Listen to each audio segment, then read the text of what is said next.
嗨，大家好，我是坦皮叔，今天是2025年10月8号。这一期咱们闲聊一下中国经济。人民日报最近发表5篇评论意思就是不能用个体感受不好来否定当前的经济形势。人民日报这个评论先不说它是什么样的它至少人民日报评论这个事情，那就说明这个经济多少有一些问题。那也就是说是不是经济陷入了衰退或者叫通缩的这种争议？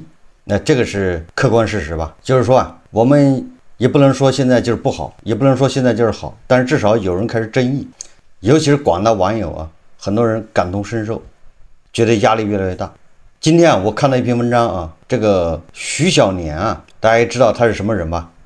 他在最近的一个论坛上他谈了他一个观点，叫经济衰退未必是坏事，也可能是经济增长模式转变的机会。在这个讲话里面，徐小年将中国经济增长的阶段划分为2个，一个是1978年到1990年中晚期，或者咱们就这么说吧，就是2000年之前和2000年之后，不是那么特别准确他认为1978年到2000年，对吧？这是坚持了亚当·斯密模式的增长阶段，然后从2000年往后转而进入实行凯恩斯模式的增长阶段。就徐小年重点分析现阶段3大风险以及不可持续增长的趋势，也就是到现在就是增长到头了，我们现在经济面临3大风险，但是呢也不用太悲观，乐观的说也可能是经济增长模式转变的机会。实际上徐小年这个论调大家想一想恐怕也就明白了，这就是所谓的倒逼论了。什么叫倒逼论呢？就是叫车到山前必有路是吧？然后这个日子过不下去了，那就想到了变革。不到山穷水尽的时候人都不想变，对吧？这是一种惯性。但是一旦到了山穷水尽，有的时候意味着就变革就到来了，这有的时候就叫倒逼论了，对吧？这种论调咱们应该看过不少。那我们看看这个徐小年他是怎么理解的从1978年到1990年代晚期他说经济增长没有什么神秘之处，实际上就是这个市场资源就是资源的这个市场化配置，主要原因就是改革开放启动的工业化和城镇化，资源重新配置，从低效的农业流入高效的工商业，以及新的激励机制下土地资本和生产率的提高。简单点说就是工业化带来的这个红利。如果说中国的工业化和历史上其他国家有所不同的话，那就是伴随着工业化的民营化。也就是说咱们1978年之前，对吧，还是农业为主，1978年以后就开始要工业化。同时1978年以前那都是国有集体经济，就没有民营经济那1978年以后呢，伴随着工业化，同时还有这个叫民营化。咱们最近老说的什么娃哈哈、联想、什么红帽子企业都是那个时候开始的叫民营化。废除计划体制它不仅是资源从低效的农业流向高效的工商业，而且从低效的国有部门流向高效的民营部门，为经济增长提供了额外的推动力。那么这个现象在美西方不常见。什么意思？就是美西方他们是先民营化，后来是工业化，也就是他们没有出现这种工业化和民营化叠加的时候，咱们正好是叠加共振。因为国外，对吧，它早就民营化了。在德日等国的工业化过程中，民营化的作用不那么显著，因为在工业化之前，这些国家经济已经是私营为主体。或许有人会说国有企业的效率不一定低，国企还是赚钱的，那是因为享受了国家的财政补贴和低息贷款，还有几乎是无偿使用的土地和矿产，以及行政保护下的市场和垄断性的定价。如果扣除这些优惠政策影响，我们看到过实证研究，国企的资产收益率是负的。为什么民营企业的效率比国企高呢？道理还是和农村的包产到户一样，激励机制上有差别，经营自己的资产比别人更用心。民营企业家想方设法要使自己的资产增值。这个就以娃哈哈为例对吧？如果娃哈哈的不进行改制，那也没有现在的娃哈哈。这个在这块工业还体现的不是特别明显。在农业方面那这个叫走集体和包产到户，那这个区别就太大了，就是非常明显。大家可以找相关的文章或者报道去看。那个走集体的时候啊，就是加头老师所倡导的啊，走集体啊，那是叫走集体。只有集体经济啊，就是土地是归生产队、归大队所有，对吧？你只是社员，你在那干活，然后你干一天的活算1个工分啊，一个成年男人呢干一天算1个工分给你记上。对吧？小孩或者是什么样的人只给你半个工分，0.5分，它有不同的算法，那就走集体，然后凭这个给你这个每年给你多少粮食，对吧？给你类似于这个发工资一样的，每天早上有这个公社，有那个小队的队长带领大家出去干活，然后晚上收工回来，结局什么呢？看的还是这么多地，对吧？大家能想象吧？同样的还是这么多耕地，然后田间地头到处都种满了东西，但是老百姓吃不饱啊，挨饿啊，是为什么呢？直到啊这个安徽的叫小岗村吧，是吧？这个一帮农民啊开始试点搞包产到户，所以把集体的地分了，对吧？这一块是你们家的，那一块是他们家的，就是经营权啊，不是所有权。然后谁家的地谁种了谁自己收，都是他们家的。然后你交多少公粮，剩下的全是你的。不就这么个意思吗？所以这么一改之后啊，好像大家就不饿肚子了，能吃饱了。为什么呢？效率提高了，地还是那块地啊，还是那么大。以前走集体的时候，大家都是叫出工不出力，对吧？就是我8个小时闷头在那锄地干活，也是1个工分。他坐在那儿，一会儿去上个厕所，一会儿要喝水，一会儿报告队长，对吧？肚子疼。对吧？一会儿报告队长，我这个要喝水，有个什么事情，就是懒驴上磨屎尿多啊！偷奸耍滑，它也是1个工分。那偷奸耍滑也是1个工分，那大家都偷奸耍滑，老老实实干活的人吃亏，所以大家都在那儿。你表面上看啊，大家都在那很忙、很出力、很用功、很辛劳，实际上都在摸鱼。包产到户以后啊，那变成你给自己干了，对吧？种多种少都是你的。你只要把这个相应的啊交的公粮给交了就完了。他那公粮不是按比例交，说你这个亩产啊800斤，你就得交50%，不是这样的。他是1亩地你就得交多少，就是交100斤，那固定的就是100斤。那你这收获了800斤，那700斤是你的；你要收获900斤，那800斤都是你的，就这么个道理。所以啊，包产到户以后啊，根本就不需要队长天天催了下地干活，人家天不亮鸡还没叫，他就开始下地干活去了。一直干到对吧？天黑了看不见了才回来。其实国企也差不多啊，说来说去就是干好干坏一个样。然后那个时候啊，有点这个绝对的平均主义啊。什么叫绝对平均主义呢？就是国企里面这个厂长跟职工的工资啊差不了多少，没有拉开差距。所以那个厂长把这厂子搞得好搞得坏跟我没关系，或者关系不大。所以他那个心思啊都用在捞上面，就怎么样把这个公家的东西是不是搞点给自己。改开以后啊，这个就是国企啊，它那个工资差距也拉开了，普通职工和那个精英层的工资啊差距就大了，那体现在这个奖金啊，对吧？分红啊这一上面，所以这些厂长啊、经理啊，他的干劲儿就稍微大一点，对吧？也只能说是稍微大一点。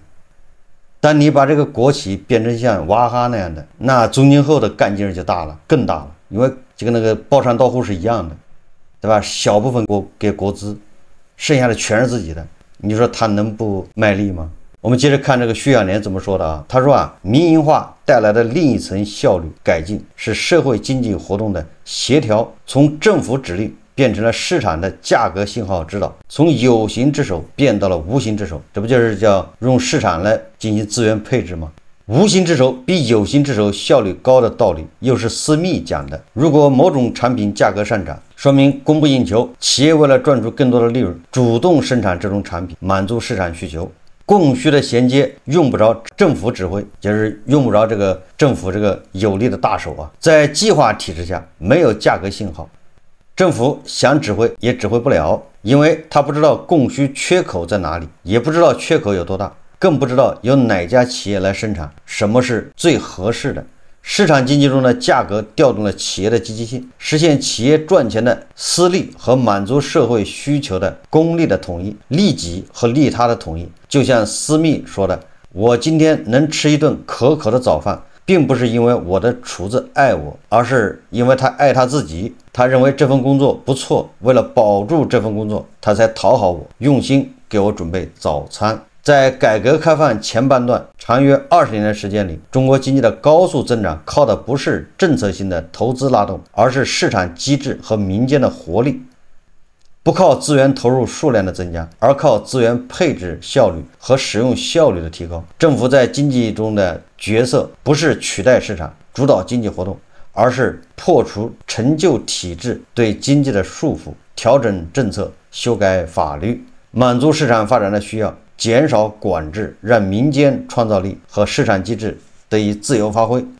大约在1990年代中晚期，经济增长模式悄然发生变化。一个标志性的趋势是政府的财政收入占 GDP 比重由降转升。因为中央财政的紧张，政府于1993年和1994年进行了财政税收的改革，改变了中央小地方大的格局，各级政府总的财政收入大幅增加，获得了足以影响全国经济的财力。财政收入对 GDP 的比率在私密模式1978到1993年间是下降的，可以说是国退民进的阶段。这个比率从1990年代中晚期开始逐渐上升，转向了政府干预经济的凯恩斯模式。徐小年说他说印象中凯恩斯主义经济学的流行就是从那时候开始的，说财政花钱，央行印钱，短期见效快，这种经济理论和政策特别适合政府的需要。1997年亚洲爆发金融危机，中国政府第一次推出了积极的财政政策，正式开启凯恩斯主义时代。从此以后，政府对经济干预范围越来越广，力度越来越大。面对2008年席卷全球的金融风暴，为了弥补外需需求的下降，政府出台4万亿刺激计划，财政和货币政策双管齐下，投入资金有10几万亿之巨。凭借这史无前例的政策拉动，遏制了经济下滑趋势，实现了强劲的 V 型反弹。可惜好景不长，政策性繁荣持续了仅仅2-3个季度，经济重新进入下行通道。于是在2012年下半年又搞了一个4万亿 2.0， 这次政策制造的景气持续时间更短，经济增长在2013年再次呈现下滑颓势，如同鸦片。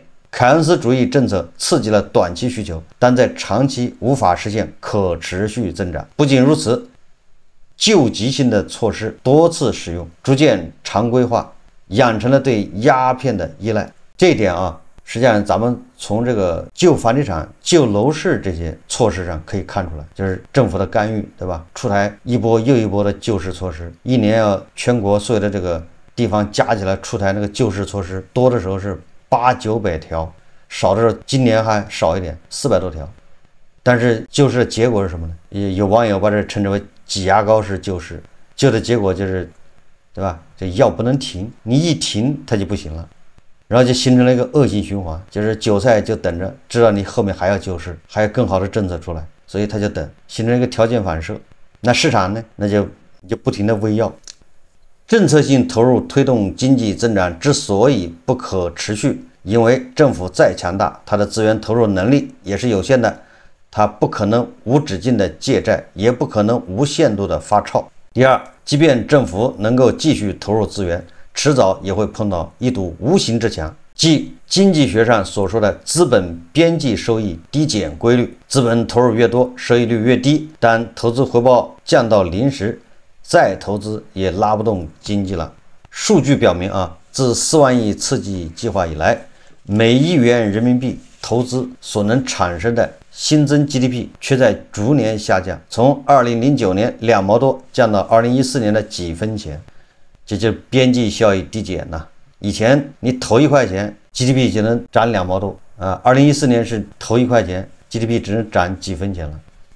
过度投资的结果是各个行业，特别是制造业产能过剩，供给能力超过社会购买力，供大于求，迫使企业不断降低价格。但另一方面，成本呈现出刚性，特别是人工成本，企业受到价格和成本两头挤压，经营利润减少，以至于发生亏损。亏损时间长了，最终只能选择减产甚至停产。说凯恩斯主义的另一政策后遗症是政府高负债，10几万亿的资金投入，钱从哪里来？答案就在于2008年前后兴起的土地财政，这个咱们就是很熟悉了，对吧？这个政府的高负债，咱们经常说的地方债，对吧？化债越化越多，你就知道地方债从哪儿来的。这个都是由凯恩斯主义导致的，这个地方债越积越多。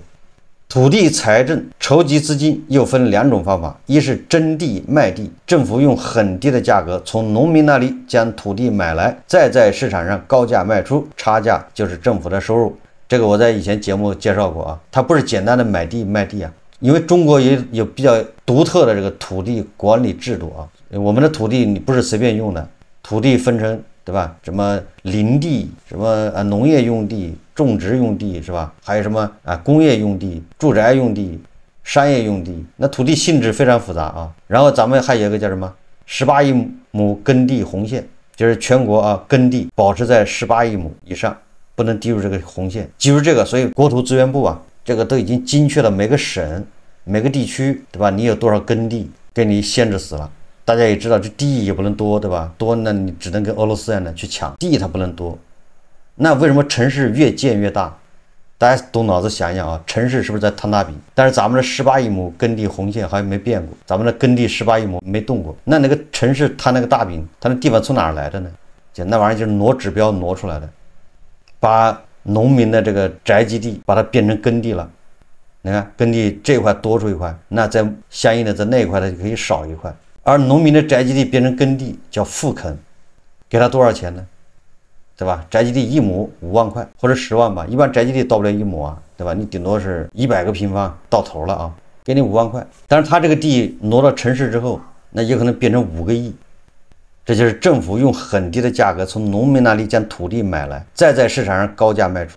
这个所谓的买来指的都是使用权因为咱们土地都是国有的或者集体的，那个人就没有地，买来买去的说买都是使用权这不要误解了，还以为咱们土地还真能买卖就你现在买的房子，你那地还是国家的，对吧？你买的理论上还是那个地上的建筑是你的，然后这个还有一个就是那块地的使用权。这说远了我们接着往下看。这个徐小年他说第2种方法是用土地作为抵押物，由各类政府开发公司的向银行借贷，在土地财政占地方政府收入比重越来越大的情况下，我们就不难理解为什么社会上要求降低房价的呼声一浪高过一浪，国家对房地产市场的调控上却畏首畏尾，偶尔打压一下，更多的是提拉。原因在于一旦房地产市场由热变冷，地方财政就有断流的现实威胁。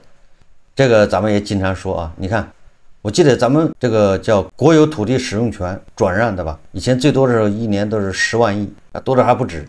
很多地方政府它那个卖地收入占财政收入的70%、80%，甚至很多中西部，对吧？那些欠发达地区的那个县城那卖地收入就占90%几，因为它没有工业它没有什么其他的什么，对吧？你靠农业，靠什么其他的什么是个体户，那些什么早餐店，你也收不到税就是财政收入非常少，所以他卖2块地，他的财政收入就上去了，他全靠卖地。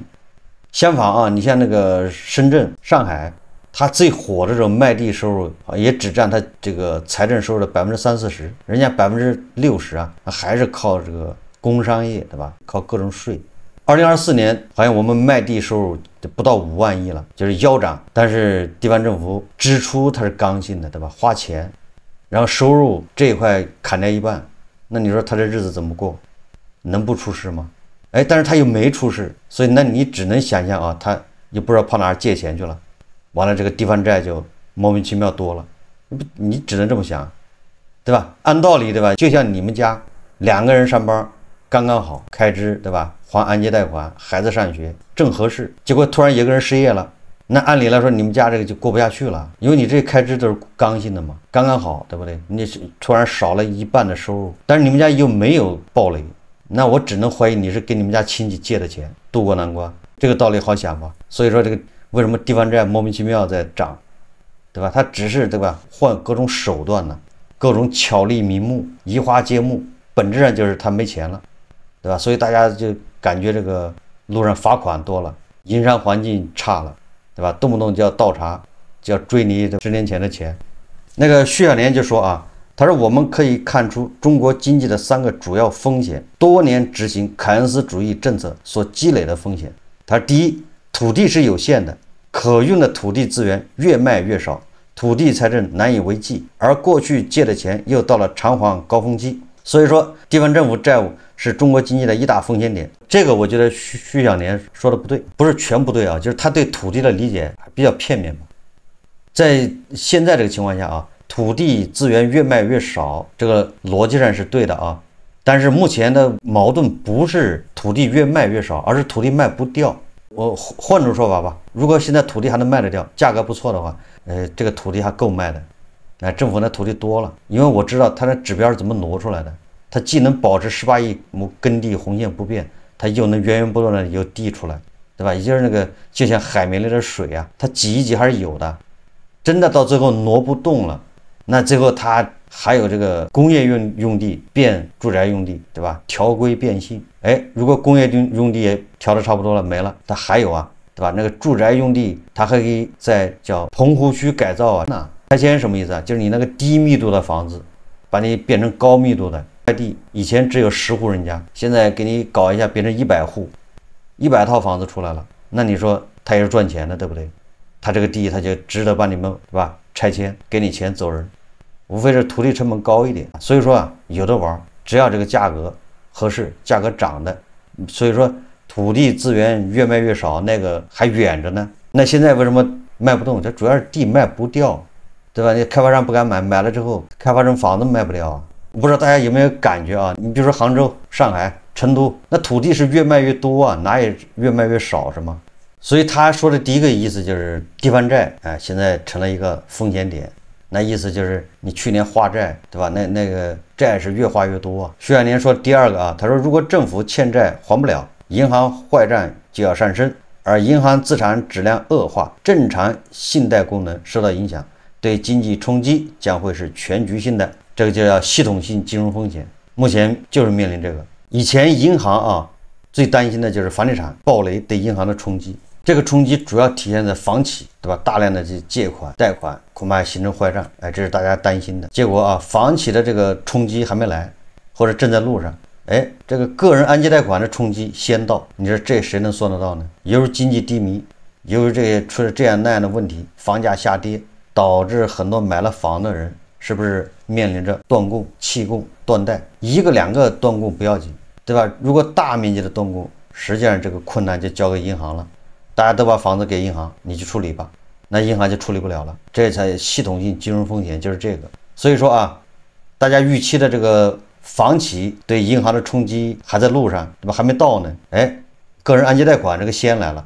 本来个人按揭贷款是银行最优质的资产，但是由这些年啊，房价上涨，银行和这些不法中介，对吧？互相勾结，导致这个按揭贷款呢，什么高频高贷，对吧？这个乱象丛生，再加上是啊，现在就业难，大家收入都在下降，所以啊，银行的风险是在上升的，什么时候爆谁也不知道。第三个风险，大量的土地和资本投入房地产市场，过度开发。现在除了北上广深等地之外，普遍出现了房地产供过于求。房地产市场泡沫一旦破灭，不仅地方财政要发生问题，开发商销售回款困难，拖欠银行贷款，进一步增加银行的不良资产。这个还是跟房地产有关，对吧？涉及到房地产，大家都知道现在什么形势。所以说徐小年说啊，当前中国经济3个风险点，对吧？实际上归根结底都是房地产引起的啊，无论是土地的这个财政，还是银行坏账，还是房地产本身的开发，对吧？导致这个供过于求啊，房企暴雷，那不是说来说去吗？这3个啊风险点，你给它归结一下，都是房地产引起的。这就是我每天都要讲这个房地产。你看这个经济学家罗列了这个中国当前经济的3大风险点，那归纳一下就是房地产。所以说啊，聊房地产实际上就是在聊经济。你看房地产什么时候好了，稳住了，也不是说好啊，就是稳住了，你这个经济啊也就稳住了。至于什么时候回升，咱也不知道。这个徐小年他说啊，上述3个风险彼此关联，紧密的缠绕在一起，源头都是凯恩斯主义的增长模式。如果不从根本上转变经济增长模式，这3个风险都难以化解。我觉得这是重点啊。凯恩斯主义啊，我粗浅的理解啊，就是计划加市场，计划指导下的市场。有的行业是全部是市场化，有的行业是全部计划经济，有的行业是半计划半市场。大家想一想，是不是这么回事啊？你就连胡适他都搞计划经济啊，对吧？在一个有力的大手的指挥下，控制它去上涨，对吧？这就是典型的例子啊。这个模式不变，对吧？徐小年教授说了啊，这个风险是解决不了的。目前中国经济进入一个困难期，在思考解决方案之前，我们需要对中国经济的严峻现实有个清醒的认识。但是这个人民日报是不赞成的，对吧？人民日报认为不要以个体的感受不好而否定啊这个经济形势。这个徐小年教授说啊，但是我们也不必悲观，不要低估中国经济增长的潜能。危机不可怕，如果能变危局为改革机会的话，形势好的时候歌舞升平，没人想改革，日子过不下去了，改革的共识和动力才逐步凝聚，离危机的出口和新的经济增长入口也就更近了。所以徐小年教授他说啊，如果从这个角度看问题，经济衰退未必是件坏事。也就是说啊，不能在错误的道路上继续狂奔下去啊！要想经济复苏，必须先化解凯恩斯模式所积累的种种风险。这个过程在时间上可能不会太短，在清理了债务、过剩产能和银行坏账后，需要回归改革开放前半段的中国模式，也就是亚当·斯密模式。这个亚当·斯密模式，按照徐小年的说法，也就是政府做什么事呢？政府就是给经济松绑。把限制经济发展的那条条框框都去掉，政府就干这个事就完了，剩下的交给市场。国际上一些人以为中国模式就是大政府强干预，这是误解。他们不清楚中国经济改革的路是怎么走过来的，一路上又发生过什么样的变化，他们也没有搞懂斯密模式和经济增长的关系，生搬主流的凯恩斯经济学理论硬套在中国的经济现实上。所以这个徐小年教授啊，他这个论调啊，还是有一种叫倒逼论的意思，倒逼改革，叫不撞南墙不回头。但是啊，有人对吧，撞了南墙他也不回头，他撞一次、撞两次、撞三次他都不回头，那能有什么办法呢？最后啊，我认为这个徐小年这个观点里面，他没有谈分配，对吧？我认为当务之急不是亚当·斯密啊和凯恩斯之争啊，就当务之急是分配。也就是蛋糕啊，现在不太容易做大，这种情况下，切蛋糕的水平，对吧？这个分配的公平性、透明性就非常重要，对吧？通过分配这种，恐怕能更多的激发这个经济的活力。当然了，每个事情都有轻重缓急，对这个有形之手啊进行约束也是十分有必要的。但这个啊可以从长计议，不在一时啊。所以我觉得当下是公平是最重要的。我现在有个感觉啊，咱们楼市啊泡沫破裂，实际上是加剧了这个财富的这个叫分化吧。典型的例子就是上海30万一平的房子，8、7万一套的房子，日光，对吧？推出来一个火一个，但是韭菜7、80万一套的房子不敢买，慎重又慎重，决策又决策，思前想后不敢下手。哎，这就是贫富分化加剧的一个征兆，一个现象。好，这期节目啊，咱们就聊到这里，感谢大家收看。如果喜欢我的节目，欢迎订阅、转发，也可以在下方留言评论，谢谢大家。